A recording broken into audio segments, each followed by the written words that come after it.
এজিদ ঘোষণা করেছিল এজিদ মদিনাতে হুসাইন আলাইহি ওয়াসাল্লামের কাছে বায়াত গ্রহণ করবে। ইমাম হুসাইন আলাইহি ওয়াসাল্লাম আওলাদে রাসূল।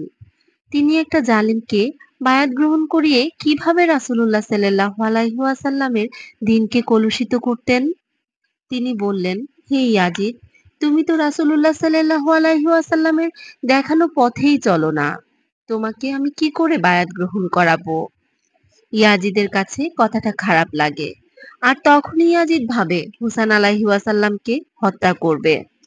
আর তখনই সে হুকুমও জারি করে দেয়। ইয়াজিদ বাহিনীর একটাই চেষ্টা যে মদিনাতে হুসাইন আলাইহি ওয়াসাল্লামকে হত্যা করতে হবে। হুসাইন আলাইহি ওয়াসাল্লাম যখন এটা বুঝতে পারলেন, তখন ওনার সঙ্গীদের নিয়ে অন্যত্র চলে যাওয়ার সিদ্ধান্ত নিলেন। কারণ তিনি চাইতেন না ওনার নানাজির শহর ওনার রক্তে রঞ্জিত হোক।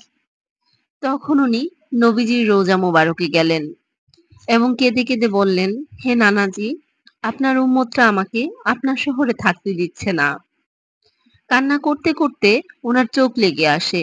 তিনি স্বপ্ন দেখলেন, নবীজি সাল্লাল্লাহু আলাইহি ওয়াসাল্লাম ওনাকে বলছেন, তুমি যেখানে যেখানে যাবে তোমার নানাও সেখানে সেখানে যাবে। হে হুসাইন, তোমার কুরবানি ছাড়া আল্লাহর দিন সমুন্নত হবে না। স্বপ্ন ভেঙেই তিনি নানাজির রোজা সালাম করে ওনার মার কাছ থেকে বিদায় জানিয়ে মদিনা থেকে সব সাহাবীদেরকে নিয়ে মক্কার উদ্দেশ্যে রওনা হলেন। কারণ মক্কাই হলো আল্লাহর ঘর, পুরো দুনিয়ার জন্য শান্তি স্বরূপ স্থান। যেইমাত্র ইয়াজিদ জানতে পারল হুসাইন আলাইহি ওয়াসাল্লাম কাবায় এসেছে, ইয়াজিদ তখন খুশি হয়ে গেল। হুসাইন আলাইহি ওয়াসাল্লামকে সে কাবায় শহীদ করতে পারবে। অন্যদিকে কাবার গৌরবও নষ্ট হবে। নাউজুবিল্লাহ।